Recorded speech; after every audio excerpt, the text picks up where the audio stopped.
It's Tuesday, July the 29th, last Tuesday in July, 9 p.m. in the DMV. I'm Samuel And Jacinto. 6 p.m. here in Los Angeles. I'm Jack Armstrong. Welcome to Tech Talk Live.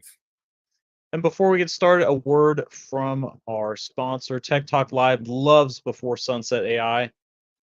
Before Sunset AI is your productivity superhero. Use code Tech Talk Live for 3 months free to conquer your conquests. Use AI for good and manage your to-do list with style. Into the news. Absolutely. So, lots going on today. We're keeping our eyes on. We have an interesting story of the fastest mobile carriers have been ranked. This was new out of Mashable today. It's kind of crazy. We've come a long way since 3G, and we are now even looking towards Starlink and satellite internet providers. But yeah, speaking of internet connections, uh, this is crazy. Obviously, we have Speed Test and the company behind this. They've announced that T-Mobile has the fastest network through June 2025. The second closest winner is Verizon, and AT&T is scoring third out of the three major carriers. So yeah, quite T-Mobile's been putting a lot into their infrastructure, and marketing, but especially Yeah. infrastructure. That's kind of the backbone of any mobile network. But it looks like it's starting to pay off. T-Mobile has kind of gone from, during the mid 2000s, Verizon was just dominant in how they had the market cornered. You had, Paris Hilton using a Motorola Razor. Verizon was the it carrier, right? And then it's interesting to kind of see the shift that we've really witnessed over the last 10 years. From T-Mobile. I think John Legionnaire, their CEO in 2015, I believe, kind of an iconic, if not eclectic CEO, uh, seemingly Yeah. has turned things around. And as far as uh, you know, as far as the network, it's you know, they're doing a great job. It seems like. Again, second year in a row, they've won this kind of unofficial accolade from Ookla, um, Yeah. which you may have known from the infamous, perhaps, speed test. How fast is Yes. your internet? Do I dare do a speed test right now? I probably won't. I don't know. For the It sake of might it might mess up. I know, right? It might mess it up during here. Because it can take some of your bandwidth. That is worth noting. When you do a speed test, it's running bandwidth, you know? so around 100 megabytes or so, if my recollection's correct. So it's definitely not a free. It's not a free, thing to do. But if you're curious, give it a try. Um, Obviously, a lot goes into your internet connection, especially with a mobile network. You have your phone, and we've talked about the Apple's new modem. You Yeah. have the modem, the phone itself, the connection strength. In a way, it's modern black magic as far as radio frequencies are concerned. I can't pretend to understand even the half of it, but kudos to T-Mobile for really turning it around. Um, I remember the days of Verizon, you would pay 199 to download Tetris, as an app, and it was a, you know, 4 megabyte. And it took like almost a minute maybe to do on the Razor. And here we are now. You can download basically a TV show and, you know, I mean, honestly, the average speed presented was 74 megabit a second. With 5G and in a good environment, you can see 1200 plus. It's really quite incredible what they've been doing as far as In fact, I may run a speed test right now, on my phone, Do not on it. my Wi-Fi. Uh, just because Test those so this is Verizon, test so, those speeds. it's, So, yeah, I I don't mean, wanna be embarrassed. it's interesting. Well, and this is a mobile connection or a Wi-Fi? You're on a mobile This is connection, 5G. Verizon, Well, it's a pretty 5G good plus, signal. whatever the hell that is, right? So, and AT&T didn't win any awards in the latest Ookla rankings. However, in Chicago, they were the number 1 over there. So, Oh, that's a great anyway, point. if you it depends on the It's city. It really it's very geographically you almost have to talk to your friends about what phone is, what cell service is going to, um, be best in your particular area. Um, yeah, so, it's something where it's like, you really do have to like, it's a very individual city, so the usefulness of, the Mashable article, who knows, but you're more likely to have, if you travel a lot, a consistent experience, if you use T-Mobile is kind of what would be my main takeaway, um, from that, sort of, I guess, conglomeration of results. So yeah, kudos, credit where credit is due, for that absolutely. one. Absolutely. Also, another interesting point, as we look towards iOS 26 coming later this year, there are a few features that we've been following. One is notably going to obviously be great for a lot of people because spam text messages and unknown senders are becoming a huge problem. However, it is rumored that the political campaigns of the next cycle, this update, iOS 26, could cost campaigns millions of dollars because Apple's new spam text filtering feature could end up being quite a headache for political campaigns trying to reach a new audience. Uh, you heard about this, Sam? Quite fascinating. This was just out today in Business Insider. Um, crazy. Um, What are your thoughts? well, so the big thing, so I see that, right, and there's, that's kind of one implication. But I also know that's one of many you receive a lot of marketing text messages, right? I mean, from, Yeah. not just political campaigns, but from private companies too. I mean, I probably received 3 today, on some mailing lists, right? So, Mhm. this could be kind of a the bane of marketing's existence in general. If we zoom out, like, how are you gonna reach consumer? You're essentially, like, taking away an avenue where you can reach people. Yeah. Whether it be for a campaign contribution or a Home Depot sale, or you buy a marketing list or something. It's this is I think on a larger scale, it's gonna, back I don't know if you remember, but when iOS rolled out the whole ask app not to track, right? That was the whole, we're getting rid of cross app tracking, and Meta's like, please don't do that.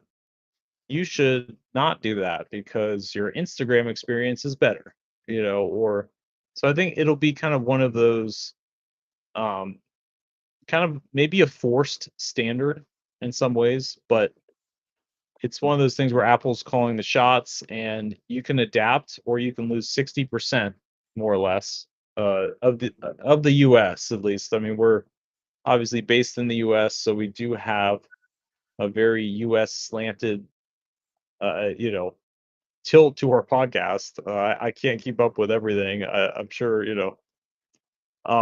but that's going to be a huge implication for the United States, at least, because the iPhone really is, it has a stronghold here.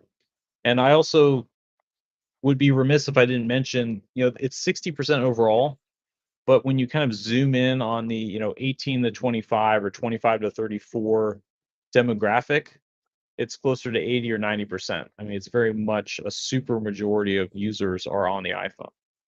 Um, I've noticed that, um, it's just, it has a very strong grip on, especially in the virtual world, Apple is incredibly effective at making your bubbles blue. I mean, we've talked about that before, but it's, people That's like they do Apple's marketing for them. They will somebody will say something to socially shame you because your bubbles are a different color, And now, I mean, the thing is like it's not even that technically different. Like SMS used to suck, but RCS is at least a little bit better um in some ways.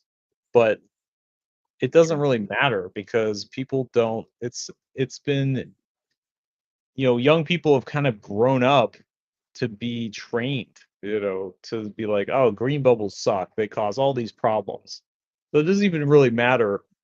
It's kind of a learned behavior at this point. And I don't know if you've noticed anything different. I know we live in different geographic areas of the US, but is the green bubble, I mean, it's just kind of represent like this is probably a nationwide thing, right? I mean, there's probably some Well, green bubble yeah, judgment in LA, so it just shows you how prevalent the iPhone is. It's everywhere. absolutely. I've actually experienced, I don't know if I'm the only one, but I've been lately having a huge problem. Like today, I got 3 calls around the same time from 3 separate numbers claiming to be like a fraud detection department, helping me secure my account. Anyway, they were just trying to, get one of my passwords or two-factor authentication codes or something like this. So, this is another thing also becoming, I think, a huge problem where we pretty much have, and again, I didn't pick up, but it's leaving my AI voicemail a message, right? And it's kind of I think foreshadowing, future problems where we have voice cloning, where these hackers are trying to access your system, and they're claiming to be your bank, or we've seen this a lot, right? Whether Yeah. it's spam text messages from the DMV, oh hey, you have an outstanding DMV bill, click here, or whether you see delivery services, FedEx, UPS, USPS, saying you need to, do something to get your package. We see, fake IRS agents, fake, you know, ICE agents. We see, State Department. I mean, you see almost every agency, almost every large company could be impersonated by these hackers with intentions of, you passing over your your password or something. Hey, just to verify your identity, please confirm your old password so we can help you reset a new password. Again, there are people that fall for these scams, so it's worth noting that, there really are people that fall for these scams, and it's only going to get worse. you know it's So only yeah, gonna get worse, I feel. I don't know if this will be an effective hopefully it will combat the scams too, right? As you said, yeah, there's a lot of legitimate um, you know, there's a lot of legitimate uses to text-based marketing, but if I'm being honest, you'll get a scam message a day. I don't know what your toll provider slash, I don't remember what it's called in California, but there's, those are common where it's like you have a past due toll, pay now or else, your car will be, abducted and sent to Mars, basically. I mean, and has all this like official, like, here it's easy pass. It's kind of like, so they kind of fake the authority by saying, hey, we're from Easy Pass. Um, and you have a past due toll, click here to pay it. And it's like, okay, Yeah. like, so kind of exploiting the whole, like, it's like, and it has to be effective because it keeps happening. They wouldn't do it if they didn't get paid for it. Oh, for sure. I mean, they're seeing record people falling for, all of these scams, and so I don't know, obviously Apple isn't, they're coming out with this, sort of thing for a reason. So there is, a problem here with text messages and stuff like this. There really is a true problem here. So hopefully we can see this, uh, you know, getting better with these changes.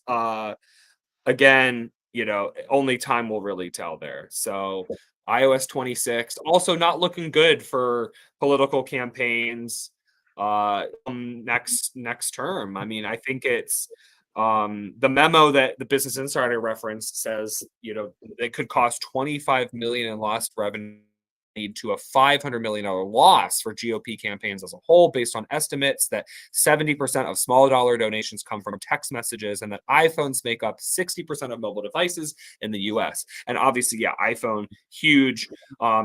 We do see trends, more people with Android, but again, Android also has spam filtering features. So I think, people just don't like spam texts. People don't like spam emails.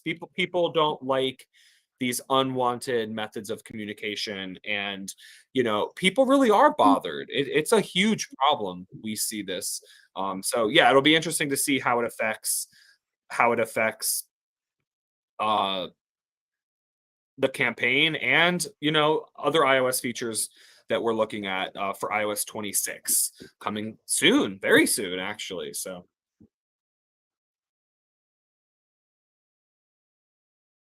Well, and among all the other things in iOS yeah. 26 that we will be witnessing, so an Mhm. interesting thing to think about. Um, Another thing I wanted to talk about, and I don't know if you saw this article, but a research study was sort of done by, and I say sort of because, sample size of 3 students, um, but I guess more or less a professor um, was given access to 3 undergraduate students' ChatGPT logs with permission to sort of say, like, well, how the heck are these people using this thing? Um, and essentially, over the 18-month period, we're talking over 12,000 different queries, everything from writing essays to, asking for recipes to emotional advice. And it's, despite not being, not even 3 years. Again, I keep, pinching myself, right? Because I don't know if you remember, Yeah. but ChatGPT was November 2022 when 3.5 came out and just shocked the world, essentially. So we're not even Mhm. 3 years into it. Um, and it's becoming a mind replacement. So everything we've kind of, you know, I know. inferred, finally some sort of data to back that up. Um, but it's, you know, it's really become, like, in some ways, an extremely helpful assistant, but helping these students with essays and career counseling and mental health and, how to even dress, uh, it's just sort of, it seems like there's nothing people aren't handing over to ChatGPT, which I know. I feel like, I mean, did you have this, did you kind of assume this? Yeah. It's, Oh, have you seen it in the wild, right? People are just, it's, I mean, and admittedly, like, I'm on, I mean, I ask ChatGPT probably, I mean, I'm looking at my history, I asked it 3 things today. So it's like I use it, maybe not 12,000 times in 18 months. right. Yeah, I guess like maybe a Yeah. tenth as Yeah. much, but I still use it every day. Mainly because it's just as a summarizer and researcher, um, I don't Mhm. really ask it to like do something for me. I really ask it to sort of say, hey, like from today, it's like provide a comprehensive comparison between two different things. Outline features differences and differences between features shared, and provide a plain English explanation for what the difference translates to in real world performance or scenarios.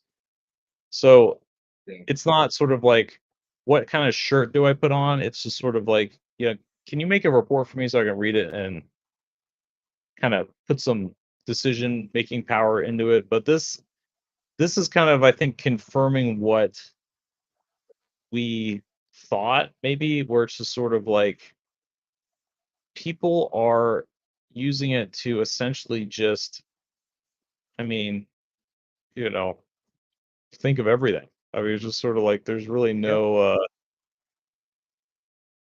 um Well, also, there are the companies making more of the memory functionality useful. So I think it's very fascinating when you think if you take a look at whether it's for like dating advice, whether it's for medical advice, you start to see more legal advice. You start to see more uh, data uh, being tailored to you. So obviously, I think ChatGPT is kind of the go-to. Obviously, the most popular one that most people would think about when they think of AI models.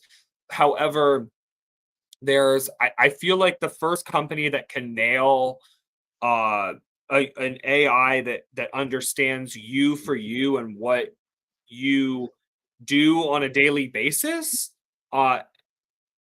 Therefore, for example, it can suggest automations. It can start learning your behaviors. It can start responding to your emails like you. We've already seen this. We've already seen AIs reading emails, ingesting that data to then respond automatically. I mean, and again, it learns based on your style, but then you're not the one responding. We also see companies using, chatbots or even chat AI systems that they'll I reached out to a company recently, a problem with a delivery, for example, and I thought it was really unique. It was, and again, they're transparent that this is the AI responding to me, but within a few minutes after sending my support message, I got a response back and I said, hey, and it acknowledged every point I had made about what happened. The package was damaged, and I didn't get my one other part of the order. And I was just reporting the issue, and it acknowledged, and it was an AI that basically said, "Hey, I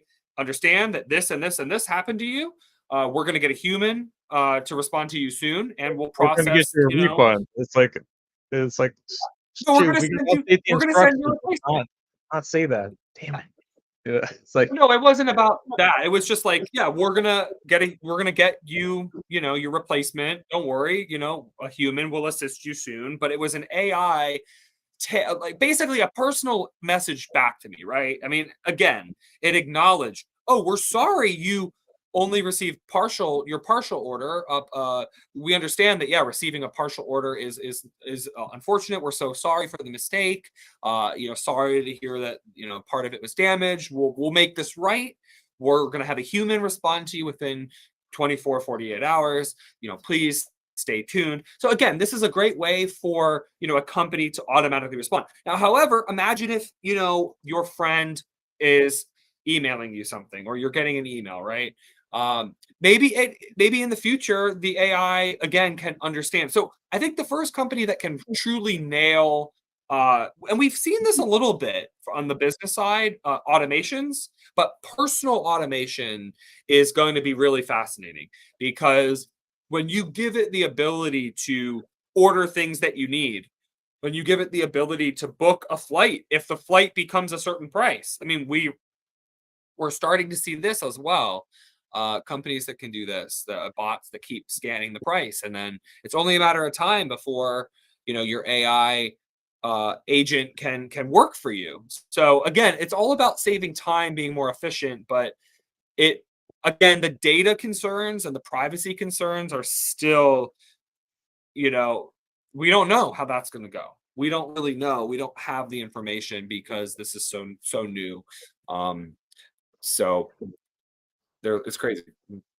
There's a company called Task Magic. Are you familiar with Task Magic? Like when I think about AI agents, I think of this a tool. It's an Is it automation the platform. like a planning tool? I've heard of something. The issue is like keeping track of all but does it help you plan out prompting at all? It's Or is no, it it's taskmagic.com, and it really just it understands what actions you're taking in the apps you're using on your computer, and it's automating the apps based on certain triggers and workflows that you need to do. So again, I think it again, to achieve the goal of, let's say, saving time, whether it's responding to emails or doing tasks in emails. If a task kind of comes through and then you need to go to the browser to complete the task, I think it it's kind of tying both pieces together where there's a trigger that activates an action in the browser, and then the AI is able to navigate the browser. And again, I have actually haven't used this. I've heard good things about taskmagic.com, but again, I think that's just one example of a yeah, I think that's just one example here of a tool that is working towards this type of automation, and we're seeing this more and more these days. So I think the company that can truly nail it, they're onto something. well, and that's yeah, I guess I mean that's the missing link, right? Is the actual like giving an autonomous agent, because that's the big human component is actually performing an action. Um, Yeah. and so that, to have something able to plan and execute that is like, I think that's the bridge between, connecting the knowledge to I feel like agents are sort of going to exponentially increase the power of AI just because, well, now you can actually do something. You don't even have to read it. You just tell it what to do. Um, so I don't know. I haven't heard of that startup in particular though. Um, Mhm. but I'll chalk that up to just not being as chronically online. Um, you know, Yeah, there's a lot. There's a so lot of other examples. Yeah, there's a lot of other examples. There's a lot. Um, yeah, I mean, I think when we think there's other platforms like this. This is just one that comes to mind that I've seen. I've seen on Product Hunt. I've seen a lot of other ones. So it is becoming a trend, especially in customer support. So I think there. It's funny. I don't want to necessarily mention it, but there's a delicious new type of protein bar that was just in the New York Times today. But I've been a customer for a few months. They came out the end of last year, so this company's been around for like 8, 9 months. But I think it's really fascinating because, yeah, they were the problem, with the shipping and the delivery, and there was only part of my order in there, and I got an automated response back, but it was different than we've received your email. It wasn't a templated response. It was a custom response to my problem, and it acknowledged, "Hi, Jack. We're so," and it was crazy. It looked very unique, and then at the bottom said, from blah blah blah, like AI, and I thought, hmm, that's a really good use of AI. And then the human responded in the morning, because it was out of business hours, So I thought it was really really cool, you know. I mean, yeah, I mean, customer service is going to be the first, really the first automation out, right? Because you have a Yeah, customer, and this has kind of been, not, you know, really sidetracking here, but this has also been explored kind of in several, articles I've seen where, the proliferation of AI agents has created such a logistical friction, right? It's so hard to get what you want out of an agent because you can just tune the agent to never, don't give customers refunds. And so you can either Mhm. bang your head against the wall for like an hour and be mad and like not get your protein bar, but the agent can take it all night. They basically could just sort of keep the agent online and you can rage all you want and it's like, oh, they got tired. That's essentially like Yeah. the aim of some of these systems is like for the same reason AI is so useful, it's always a helpful companion to you because at 2 a.m. you can ask it a question and it's not going to get annoyed because you woke it up. Yep. Yep. The same also applies in reverse with if you're a customer service manager, you love AI because it can argue with someone forever and then they'll usually just give up. And Yep. it's painful, but that makes sense, right? Are you going to fight for your 3 protein bars you're missing for more than 30 minutes? Like, it's just not worth your time. But they can pay an AI 40 cents to basically save themselves a few dollars. It kinda creates Well, it's this smart. bad incentive structure. But it is smart though to I think to have an AI responding because think about it. If let's say you get 100 support emails, if a human agent employee, yeah, you have to pay, had to respond. I mean, look, it's one thing for the AI to respond and then give the human, hey, I've created an order for your review. It literally just automated the response process. It created an order because it saw the customer had a problem and now created a draft order ready for processing as soon as the human confirms it. And then all the human has to see is, oh wow, sorry to hear this person had this problem. Awesome, agree. Again, it just saves them time. So this is an example where you still have humans doing some of the work, but again, eventually it could be fully automated where you don't know if it's a human or not. I mean, they're being transparent now that it's an AI, but there's nothing stopping them from putting delays in place. And just yeah, really keeping it guessing. Is this an AI? Well, and that's again, not to keep sidetracking, but, as responses, both text, image, video, keep getting better and better, we may not even know, uh sort of what's real. I mean, if there's no indication the customer service uh agent's real, some people may just like they may not even figure it out. Like they could just think they're talking to a real person. You Um, know, and you know, uh, you know, so think about how hard it is to distinguish AI text at this point and or images, and then think about, realistically, like how are you gonna tell if somebody texts you as AI? Honestly, at the like, I mean, that's why the whole Cluely thing exists, where it's just like if this AI is literally telling you responses to up your Riz game, essentially. I mean, you're basically like what used to be a delicate social dance is now you're just reading a prompt. And honestly, it's like if you can do that convincingly, then yeah, people are none the wiser. mhm, Um, right. so that's I don't know. That's kind of the scary part about all this is like it looks like we're a lot more dependent than we well, probably what we expected, but then also like parasocially, whether it's a relationship with a customer service agent, and like every interaction is there's a basis of like human connection behind it. We're sort of substituting, we're substituting our therapist with ChatGPT. We're substituting our customer service agent with ChatGPT. Um, and what that sort of does is like it kind of removes the whole professionalism from communication and just sort of like, people can communicate in a pretty crude or scary way, but the AI is just going to politely reflect it.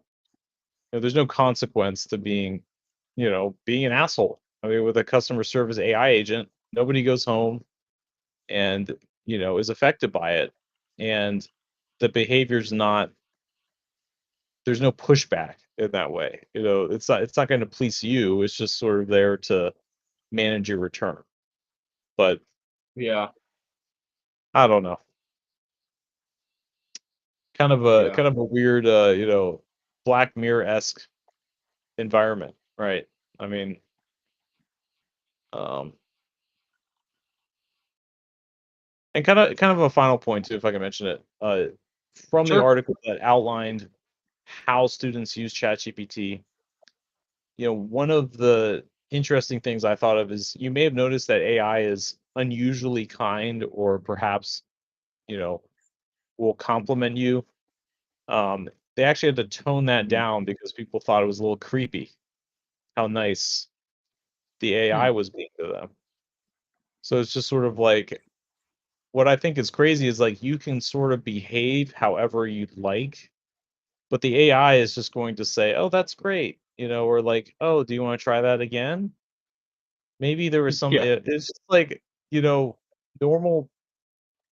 And the irony is that it's very kind to the people who essentially emotionally abuse it, but the same people who do that are going to have very short emotional fuses and be like, "Well, I just yelled at you. Why didn't you give me what I want?" Or it's like because it's kind of training you in that way. But I want to bring up that point because I think that's kind of a as it insidious. Like it's very subtle, but it's also very you know it's not good. It's subtly bad. Perhaps really bad. Uh, yeah, that's a good point. I don't know. I feel like, but we've also seen Grok, as a notable example recently, where they don't really care what what their AI says. Like they'll just, again, I mean, I think we also see kids using it for learning. I don't know. I saw this in the news, and I thought that was crazy. It's just like you're trusting that, like, it's not going to be unhinged ever and give, a crazy response. Like, I think you can only be so trusting when we've seen these models, with, yeah, they just kind of get a little crazy sometimes. So I don't know. It's a quite interesting to see that, as well. Um, Also, by the way, did you hear about the UK building a robotic fish to eat microplastics and help clean waters? I thought this was really innovative. This is out of the this, or first of all, it's a 3D printed fish named Gilbert, and it filters plastic from rivers. It was created by a student and the research team at the University of Surrey in the UK with the goal to remove plastic from our oceans and our rivers. Isn't this is a crazy idea? Like, what a good use of technology, and it powers itself from the microplastic that it eats in the water. So this is obviously a very early I type of yeah, invention here, I have to kind of dig into this but because it's like I mean it's it's a it's cool concept, right? You know, although it is it's from designed, yeah, for medium dot actual global see some Okay, so I'm gonna search Medium is, yeah, somebody's blog, it Gilbert was Plastic. somebody's blog that's covering the news, just like our podcast covers tech news. I don't think that depends at all. This was also, I think, a year ago. I don't think this is brand new. I did just hear about it though, so hey, it's new to me and new, hopefully, Oh, to our audience. it's getting a lot of coverage. I'm just sort of curious, like Yeah, where Yeah, That's a as it swims, it sucks in water, trapping microplastics as small as 2 millimeters in its mesh system. The water is then expelled, leaving in the back the accrued plastic debris. And this makes Gilbert one of the first open source robotic prototypes designed for actual global plastic filtration. But it is no longer the most interesting element. CAD documents are freely available online for Gilbert, which means so anyone can print one of these things with their 3D printer. How crazy is that? Okay, I see. So it's part of the Natural Robotics Contest, which is hosted by the British Ecological Society. Let's go back to 2022. Oh yeah, 2022 winner Gilbert. Yeah. All right, so it's mesh gills, and we have a research paper. Look at this. There we go. That's what I'm talking about. Okay, So so yeah, it I mean, does seem that we have some sort of substance behind it. I just saw the Medium article. It's just, anyone with a Medium account can write anything they want. So I wanted to do some due cautiously diligence. optimistic, like a YouTube channel. You should always do your research if you see a Medium article. That doesn't make Medium a bad place to publish work or writing, but you're right. And they didn't cite the source in the article, but yeah, this Medium article again is just kind of highlighting uh the research publication that you just discovered, I think. So yeah, what do you see? Anything else about the Gilbert microplastic eating fish? Let's see. Well, Yeah, thankfully, I think the PDF is open. Okay, that's good. that's good. So it's more of a paper about bio-inspired robots. Um, okay, here we go. We have a robot fish. Here, maybe I can here, I'll go ahead and Yeah, share we my can screen. show the screen. Yeah, that'd be great. We can look through our biofish here together. Let's do it. So we have a robo fish, which is really kind of innovative. Yeah, I guess plastic comes in, and the entirety of the body is, essentially it's a filter. Um, Now fish like gills, and I'll be honest, I do not know what a cuneiform propulsion mode is. Probably No, just means swimming, I yeah. guess. You know. Um, I think Uh, you're right. It definitely needs to tectonic. be able to move in the water and not get Now, stuck. what I'm not clear about is how it's powered on the plastic itself.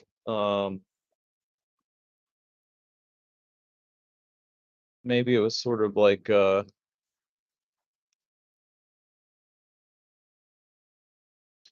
I mean, it's using servos, so it needs some sort of.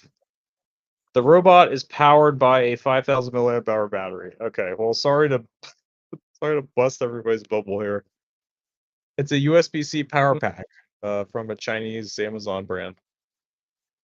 Um, Still not Yeah, not dashing.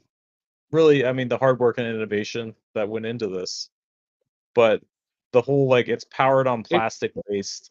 It's a battery. It's fine. Everything is yeah, battery powered, but again, just the importance of verifying your sources, but it's still a very cool idea, right? I mean, we have to deal with some, plastic somehow. I mean, it really is like our modern. I mean, we have Teflon and microplastics and all this other junk that we have to deal with. So we really desperately need innovation in the space. But always check to see, what people are claiming. That's all I'll yeah. say. You know. Yeah, this is Um, super cool. I mean, hey, it's a nice idea. Maybe someone can take this open source and make it even better, improve it, because I think it's a great idea. I wonder if, I mean, obviously, if someone found a way to monetize such a thing, it might even, do even better.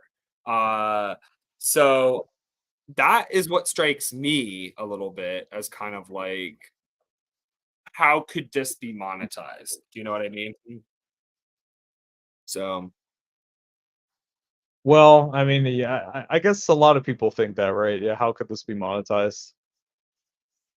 well, I Uh, think that you know.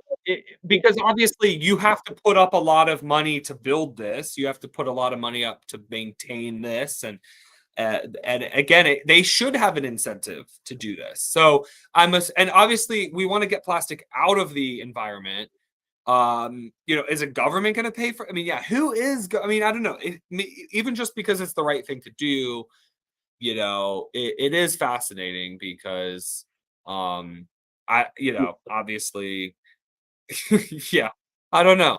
Uh, it has a long way to go, but anyway, I thought this was pretty cool. There is a robotic fish that can somehow collect plastic. It's a great idea. I think we need people thinking about this stuff. But I mean, again, there does need to be a monetization path for creators, because yeah, no one should have to work for free forever. When you're building a new innovative type of product, right?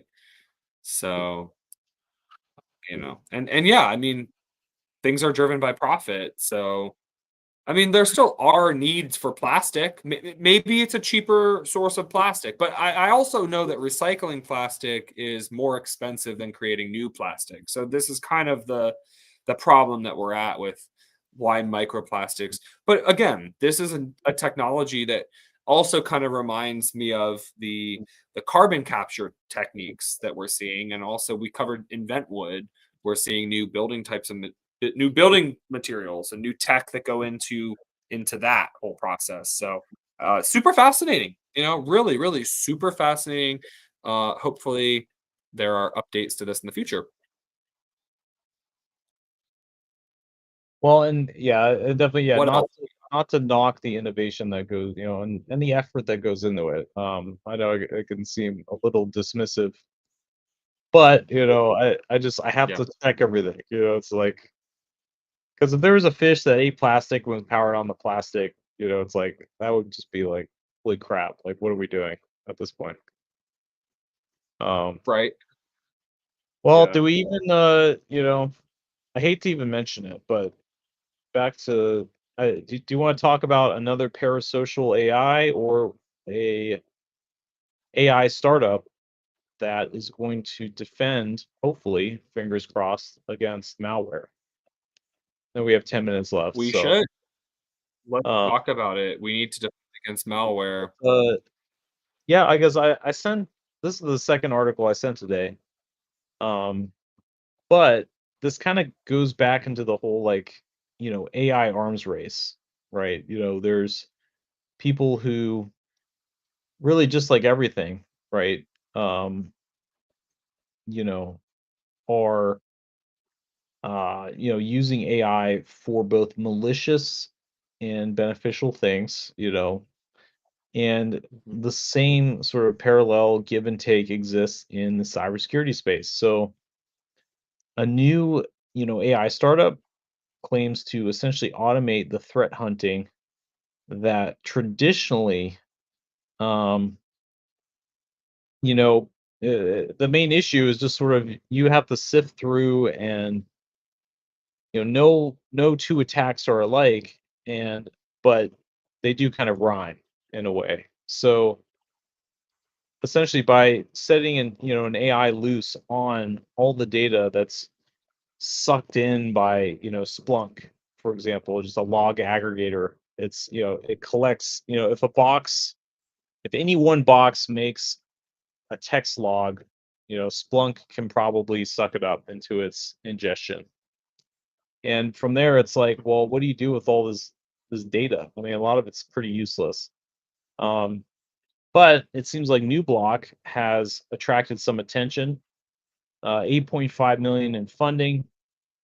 Um, their claim is to essentially comb through all this data and produce something you can act on, which is more or less, you know, important because in a way you have to be dynamic. As the threats evolve, you almost need to be using the same thing to detect, to detect them. There's more powerful adversaries, and now you need to level up your detection and mitigation. So this is kind of like the leapfrogging on our way up. At least it seems like for the good guys. Um, but you know, it's also kind of a crowded market. There's a lot of market for it, and there's a lot of solutions out there. And people are begging you, please buy my platform. So it's definitely an uphill battle, but I think it's interesting to sort of see, how they use the money. How Newblock, and I guess it's Nebullock,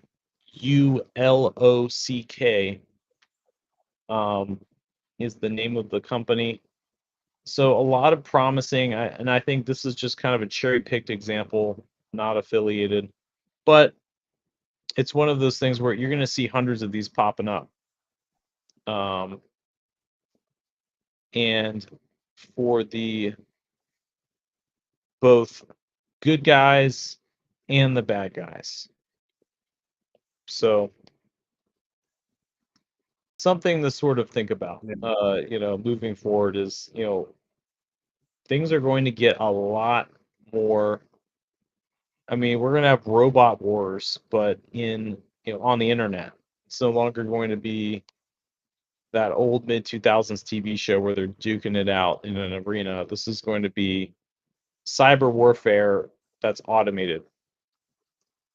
Yeah. And Yeah. quite honestly, when are humans going to become unnecessary? Who knows?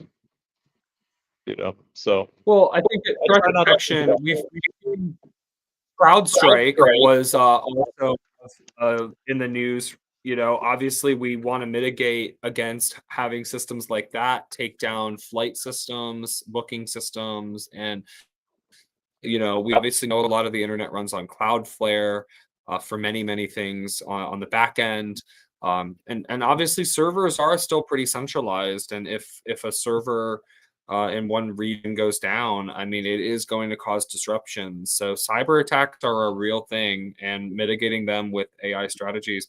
Good point. We gotta figure out better solutions. I'm really not an expert here. You're more of the cybersecurity guy, Sam, but I think you definitely have to match the threat with the same tool of the same caliber, right? Like you can't show up with a weapon that to defend yourself that can't compare to it. So I think if the enemy is using AI to enhance their attack capabilities and target things, yeah, you need to do that to protect yourself or your systems or your app or your servers or whatever. So crazy world we live in here.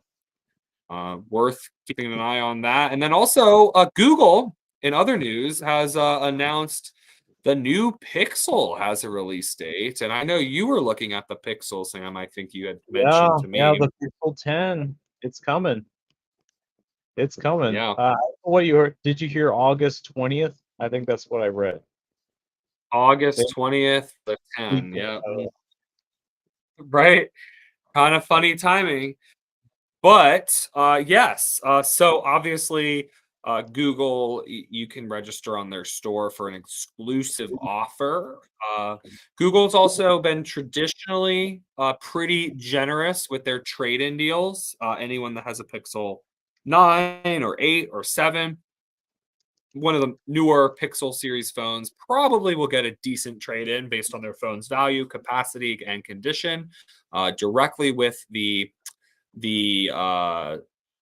obviously the Google Store, a great place to get the Pixel and stay updated with that. So we are a couple weeks away from the Pixel 10, obviously rumors, Gemini is probably going to have updates by then as well. Gemini Live will probably come again for 1 year free with the purchase of a new Pixel. I wonder how long they're going to be doing that though, because if you keep buying a Pixel every year, I guess uh, keep getting AI, keep getting the Gemini updates for free, which is kind of cool, I guess. But anyway, Google also might be making the wrong choices. I know that Android police kind of had thought that, the Pixel 10 and the Tensor chipset, why is Google, make doing this? Is it really worth it? And obviously, the price is probably going to cost $1,200, so $200 more than we see now, which is a 20% increase. And obviously, with this economy, I don't know. I don't think people are thrilled for these price hikes. So yeah, we're keeping an eye out for that. But also, you haven't been impressed with the iPhone and the iOS AI updates. So are you excited for the Pixel I 10? I don't think anybody is, right? But are you excited for the would you switch to a Pixel 10? I mean, it's an excellent, like, it's a high quality device. I mean, it definitely is a nice phone. Are you So excited for this? Like, it's tough, honestly, because I'm really tired of just the average Apple experience. I mean, it's horrible. I mean, it just sucks. I mean, the problem is there's a combination of, I'll be honest, just this weird social pressure of people who, oh my God, for example, yesterday, it's like, just as a joke, I was like, honestly, screw the I, because the group chat went green and like, people were losing their minds. And it's like, oh, my bad, guys, it's me. I got a Fold 7. And like, just the collective, like, it's almost just like, I don't care about it, but I also just don't want to have to deal with other people like doing their weird like social shaming for like the fact that I got an Android. So it's like, yeah. but then I, I'm also like, well, how bad does the iPhone have to get before it's like, this is just, this sucks. I'm yeah. switching. I mean, Part of me honestly, disagrees with you. it's Yeah. halfway. I, If I I'm think being it honest. depends on your friend. Yeah. Well, and that's the I other think thing it too. also, Realistically, like, are they really your friends over? I mean, and they would definitely get over it, but it's just sort of like the amount of like, you know, groveling, I think is the right word. It's just like, oh my God, like I've never, it's just like, it's like the color of bubbles on a screen, it's just, I guess people look at the screen a lot. So it's like when the colors are different, it's like, there's just like a mental crises that happens, but it's just like, you know, and then so there's one more component is, I have a lot of older people in my life who just have iPhones. And honestly, you'll yeah. never convince these people to switch anything. Doesn't matter. It could fold, it could fly. It's not what they're familiar with. And the reality is, Apple's anti-consumer practices make it more difficult to connect with those people if you have something that is unlike what they have. And it's like, Yeah. I care about the people in my life more than the convenience of a phone, but that does not change the fact in like I was looking at the Fold 7. It's a nice phone. Check it out, you Yeah. know. To be honest, those Um, those folding phones don't really personally appeal to me. I do think it really depends on who your friends are. I have two good friends who are Pixel users and love the Pixels, the Pixel 9 and the Pixel 8. I definitely think it depends on who your friends are. I text plenty of people with green, and I also my work phone is a Pixel 9 Pro XL. So I love that phone. I use goodness. the iPhone 16 Pro Max and I use the iPhone and the Pixel. I like both. I mean, Apple's great. And so, I mean, look, again, taking temperature scans from the Pixel 9 is really cool. The Pixel 9 Pros with the, Yeah, I it's mean, like again, I think all it these just like really depends. sci-fi features that just have existed on Android for like 10 years, like, you know, temperature sensor. Oh my god.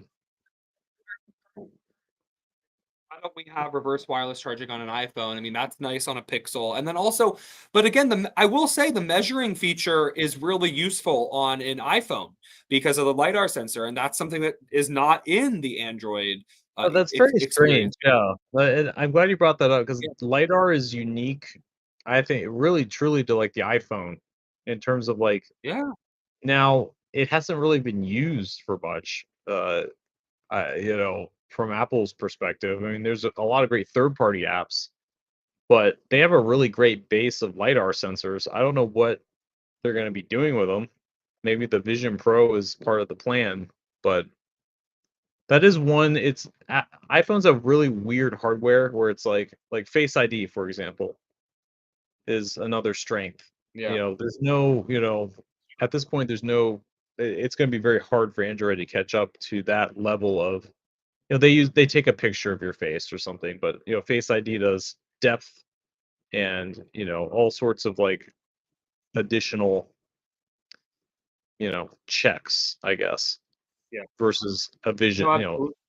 But I'm glad you brought that up because it's just I very think it's. I curious. mean, but it also comes in handy more than you'd think. For example, I was helping a friend move and, using the iPhone to measure the elevator. Wow, that's a 6.5 foot space. Okay, great. This dresser is 5 feet 9 inches. Okay, great. It's gonna fit. And again, it's accurate enough to like a few millimeters that you can really, once the iPhone gets a sense of the space, it uses lidar to measure fairly accurately. And this is something we don't see on the Pixel series or really an Android. But again, the Pixel 9 Pros have a nice temperature sensor, and you can, how hot's the hot tub?